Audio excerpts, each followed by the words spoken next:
इतने पैसे कहां से आए? किसी से चोरी करके लाए हो क्या? सच सच बताओ, कहां से आए इतने पैसे?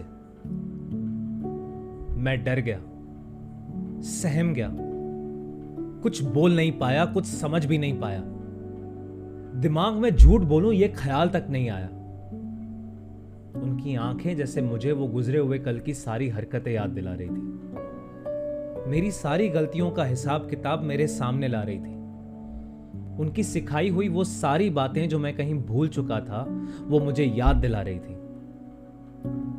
वो फिर एक बार मुझे झूठ ना बोलने का एहसास दिला रही थी। Welcome to the first episode of stories with Bhavesh Thakrel. आज हम बात करने वाले हैं पापा की। ये कहानी तब की है जब मैं सेकेंड ईयर में था। कॉलेज के एक इवेंट में जिसमें ऑर्गेनाइजर्स हमें बिजनेस करने के लिए 500 रुपए देने वाले थे 12 घंटों के लिए। उसमें से जिस टीम ने 2500 का आंकड़ा पार कर लिया वो टीम नेक्स्ट राउंड में जाएगी। हमारी टीम ने भी बहुत मेहनत की। रास्तों पे भागा दौड़ी करने के बाद, सुबह से लेकर शाम तक बहुत मेहनत करने के बाद हम कुछ 1800 रुपए जमा कर पाए थे। हम हार चुके थे। नेक्स्ट राउंड में जाना मुश्किल ही नहीं, नामुमकिन था। इसीलिए हमने सोचा छोड़ो यार, जाके उनसे कह देंगे कि हमने पूरे दिन में कुछ किया ही नहीं।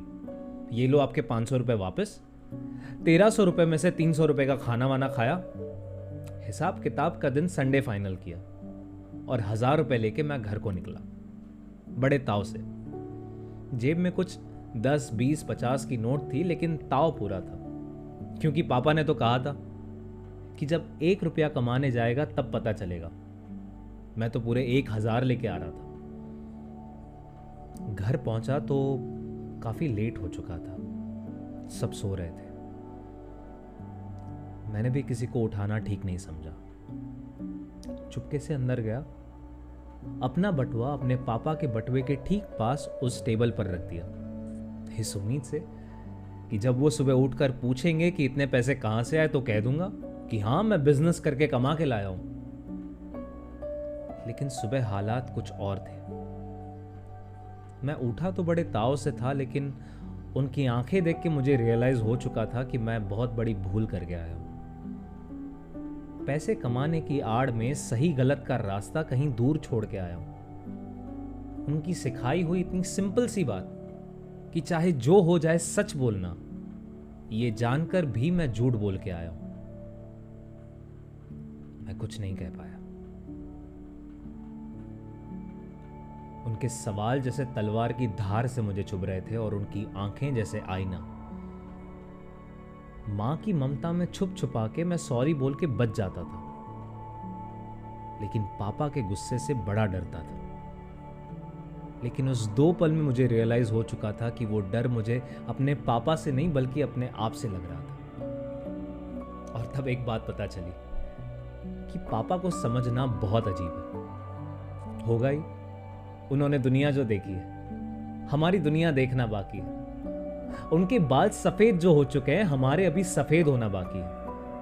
उनके बच्चे बड़े जो हो चुके हैं, हमारे अभी पैदा होना बाकी है। वो दर्द छुपाकर बच्चों की सारी जिद पूरी कर चुके हैं, हमारा भी दर्द को समझना बाकी है। उनकी जेब खाली होकर भी घर भर चुके हैं, हमारा भी अपने खर्चे पूरे करना बाकी है। वो बाहर से सख्त रहकर बच्चों से बेइंतहा मोहब्बत कर चुके हैं, हमारा दिल से उनको आई लव यू बोलना बाकी है। हाँ, वो तो पापा बन चुके हैं, हमारा भी पापा बनना बाकी है। पापा को समझना बहुत अजीब है।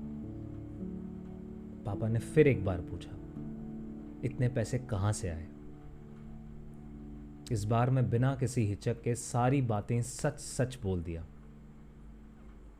वो भी मेरा बाप था। उस दिन मुझे बिना नहाए ही पैसे वापस देने भेज दिया और साथ में 300 रुपए देकर कहा, हमेशा सच बोलना। पापा की सिखाई हुई इतनी सिंपल सी बात मैं हर दूसरे दिन भूल जाता हूं, लेकिन आज भी जब पापा सामने आते हैं मैं झूठ नहीं बोल पाता हूं। Thank you.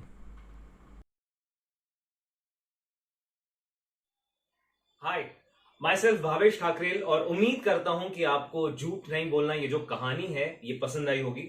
अगर आपको पसंद आई है तो please hit the like button and yes, happy father's day, happy father's day to everyone. और शेयर करिए अपने फ्रेंड्स के साथ, अपनी फैमिली के साथ। और हाँ, चैनल नया है, प्लीज सब्सक्राइब कर दीजिए and see you somewhere in my stories. And one second, I am more active on Instagram, do follow me on Instagram. Bye.